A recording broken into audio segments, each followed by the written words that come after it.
Kind of sentence पढ़ चुके हैं, जिसमें सेंटेंस क्या प्रकार का होता है?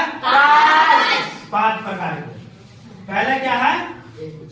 पहला है असर्टिव या अफर्मेटिव सेंटेंस, दूसरा है इंटरोगेटिव सेंटेंस, तीसरा है इंपरेटिव सेंटेंस, चौथा है ऑब्जेक्टिव सेंटेंस और पांचवा क्या है? Exclamatory sentence. अब इस पांचों सेंटेंस को वन बाय वन करके जानेंगे, जिसमें पहला क्या आता है? असर्टिव सेंटेंस, जिसको हम लोग हिंदी में क्या बोलते हैं? सकारात्मक वाक्य। आइए समझते होता क्या है। मतलब कोई पूछेगा है ना, व्हाट इज असर्टिव या अफर्मेटिव सेंटेंस, तो क्या आंसर में बोलेंगे? Those sentences which makes a statement is called assertive sentence. यानी हिंदी में वैसा वाक्य जो एक स्टेटमेंट को है ना बताता हो। एग्जाम्पल्स जैसे आई वीप, मैं रोता हूँ। वी आर वॉकिंग, आप टहल रहे हैं।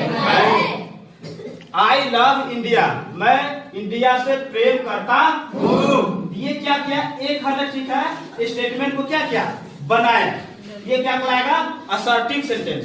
और दूसरा आता है क्या? Interrogative sentence. दूसरा क्या है? दूसरा क्या है? तो यदि कोई प्रश्न पूछेगा है ना, what do you mean by interrogative sentence, तो आंसर में क्या बोलेंगे? Those sentence which asks a question is called interrogative sentence. यानी वैसा वाक्य जो ठीक है ना, जिससे प्रश्न पूछा जाए, जब प्रश्न पूछने का बोध हो, वो क्या कहलाएगा? आपको इंट्रोगेटिव सेंटेंस। बोलेंगे आर यू ए बॉय, क्या आप एक लड़का हो? हम क्या करेंगे? जिससे प्रश्न पूछ रहे हैं, ये क्या कहलाएगा? Interrogative sentence. क्या कहलाएगा? Interrogative sentence. कहेंगे व्हाट आर यू डूइंग, आप क्या कर रहे हो? हम आपसे क्या कर रहे हैं? प्रश्न कर रहे हैं। तो इस प्रकार के सेंटेंस को हम लोग क्या बोलेंगे? Interrogative sentence.